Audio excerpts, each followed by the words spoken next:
America ने समंदर में दो बैटल ग्रुप उतार दिए हैं। दोनों के टारगेट पर ईरान है। तो दूसरी तरफ ईरान में सर्वोच्च नेता अली खामनेई के इशारे पर लाखों करोड़ों लोग अमेरिका को टक्कर देने के लिए तैयार हैं। तेहरान, मशहद, शिराज, इस्फहान, क़ूम और ऐसे ही छोटे बड़े 1000 से ज्यादा शहरों की सड़कों पर उतारकर ईरान ने इरादे साफ कर दिए हैं।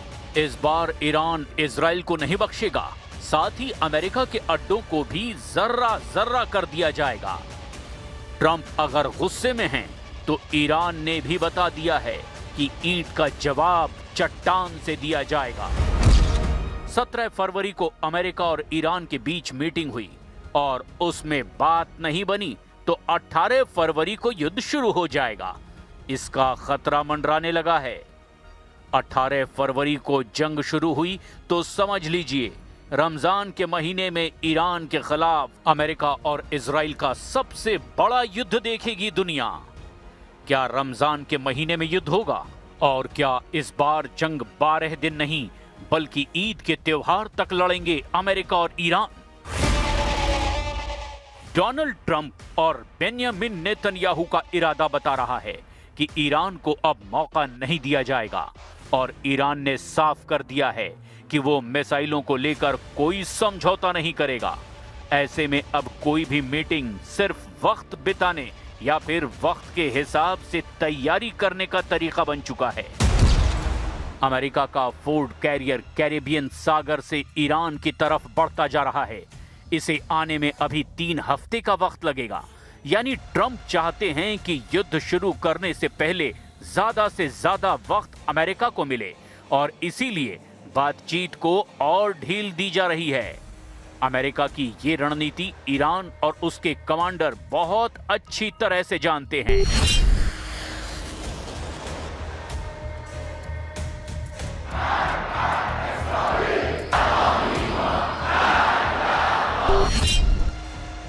इसीलिए ईरान के सर्वोच्च नेता अली खामनेई कह चुके हैं कि इस बार जंग हुई तो क्षेत्रीय युद्ध होगा।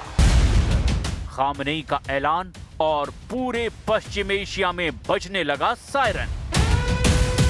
यूएई के चकाचौंध वाले शहर दुबई में सायरन, कतर की राजधानी दोहा में सायरन, पश्चिम एशिया में अमेरिका के सबसे बड़े बेस अल उदैद पर बजा सायरन, ओमान हुआ अलर्ट, बहरीन में अमेरिकी नौसेना के अड्डों पर बजा सायरन, ईरान में भी कुछ तो होने वाला है, राजधानी बगदाद के ग्रीन जोन में बजा सायरन, कुवैत में अमेरिका के 3 अड्डों पर कोहराम, जॉर्डन में अर्जाक मिलिट्री बेस पर बजा सायरन, अलर्ट हुआ सऊदी अरब, रियाद से लेकर अमेरिकी अड्डे वाले प्रिंस सुल्तान एयरबेस पर बजा सायरन।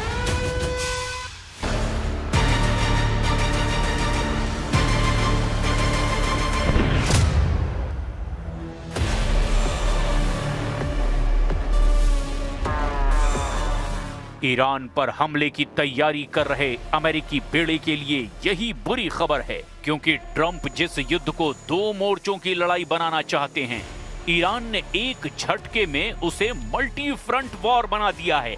ईरान का एजेंडा बिल्कुल साफ है। युद्ध हुआ तो अमेरिका की नौसेना पर वार नहीं करेंगे, पूरे खाड़ी में अमेरिका के अड्डों पर मिसाइल हमले किए जाएंगे।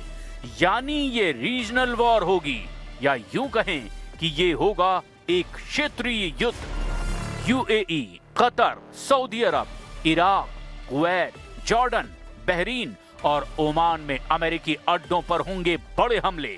इसका ऐलान ईरान ने कर दिया है।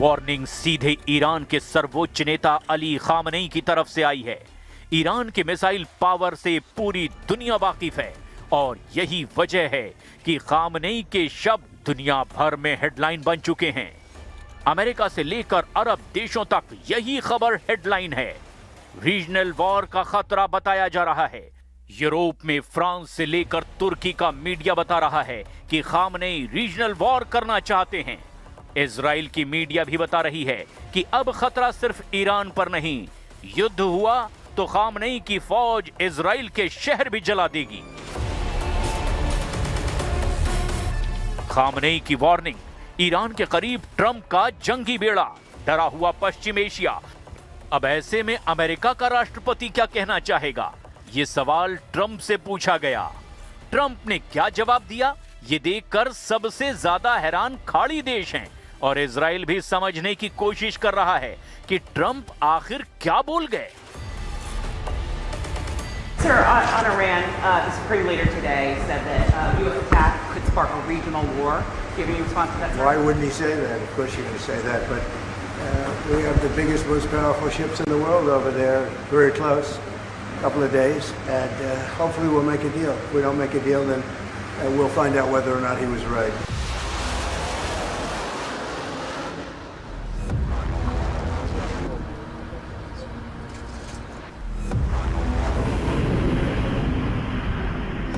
ईरान से टकराने के लिए जब अमेरिका के जंगी जहाज आगे बढ़ रहे हैं, तब ट्रंप का आत्मविश्वास थोड़ा सा डगमगाया हुआ भी नजर आ रहा है। खामनेई की वार्निंग सीधे ट्रंप को नहीं, बल्कि पश्चिम एशिया में उन देशों को है जिनकी जमीन पर अमेरिकी अड्डे दशकों से मौजूद हैं। सवाल ऐसे में यह है कि क्या ट्रंप भूल गए कि पश्चिम एशिया में अमेरिका के 60 मिलिट्री अड्डे हैं। इन अड्डों पर अमेरिका के 40,000 से ज्यादा सैनिक तैनात हैं। यहां अमेरिका के विमान भी हैं, रडार और मिसाइल सिस्टम भी हैं। पश्चिम एशिया के आसपास नेवी के जहाज हैं और उनमें सवार 15,000 सैनिक भी हैं।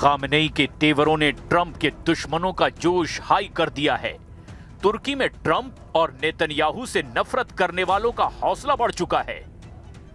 इस्तांबुल में अमेरिका के वाणिज्य दूतावास के बाहर ये प्रदर्शन देखिए और समझिए कि अगर ये जंग क्षेत्रीय युद्ध में तब्दील हुई तो अमेरिका और इजराइल के खिलाफ सिर्फ ईरान मोर्चा नहीं बनेगा, बल्कि तुर्की के राष्ट्रपति रेजिब तैयब एर्दोआन कह चुके हैं कि वो ईरान पर हमला बर्दाश्त नहीं करेंगे।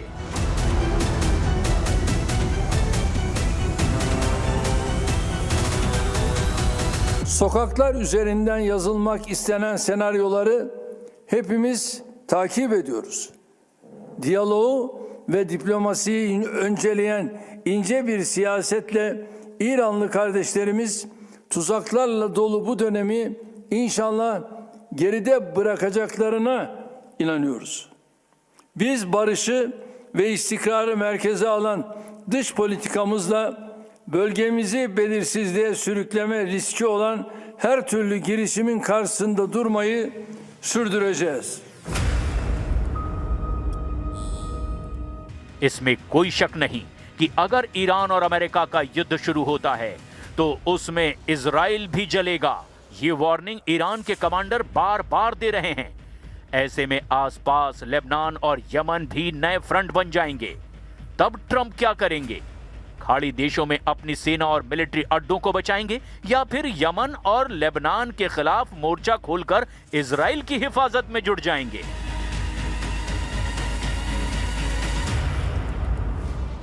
ईरान के इरादे बता रहे हैं कि पलटवार इजराइल पर होगा, अमेरिकी अड्डों पर होगा। 2025 में जो मिसाइल दुनिया तेल अवीव और हाइफा पर गिरते हुए देख रही थी, वो अब खाड़ी देशों पर तानी जा चुकी हैं। ईरान के पास 8 देशों की लिस्ट बिल्कुल तैयार है। Qatar, UAE, Saudi Arabia, Jordan, Iraq, Oman, Kuwait, Bahrain, हर अड्डे को जलाने के लिए बेकरार है ईरान। ईरान के कमांडर अब वो करने जा रहे हैं जिसके बारे में ट्रंप और नेतन्याहू ने कभी सोचा भी नहीं था। दुनिया का सबसे ताकतवर देश, जिसका जंगी बेड़ा चाहे कितना भी बड़ा क्यों ना हो, वो घुटने जरूर टेकेगा। इसका वादा खामनेई ईरान से कर चुके हैं।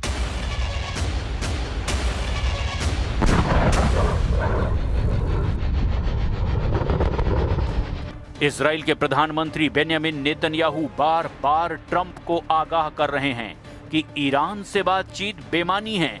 वो अपने वॉर रूम में ईरान की मिसाइल भी देख रहे हैं और ओमान में ईरान के विदेश मंत्री अब्बास अराक्ची की बॉडी लैंग्वेज को भी बहुत गौर से परखा और उनको समझ में आ गया कि डोनाल्ड ट्रंप ने मीटिंग करके इजराइल को फंसा दिया है, क्योंकि अब ईरान पहले से भी ज्यादा ताकतवर है। ये तस्वीरें देखने के बाद नेतन्याहू ने अपनी वायुसेना को अलर्ट कर दिया है। इजराइल का F-15 फाइटर जेट फिर तैयार किया जा रहा है। इजराइल के बहुत ही सीक्रेट एयरबेस से आए इस वीडियो ने तेहरान से लेकर मॉस्को और बीजिंग से लेकर दुनिया के तमाम हिस्सों में अलर्ट जारी कर दिया है।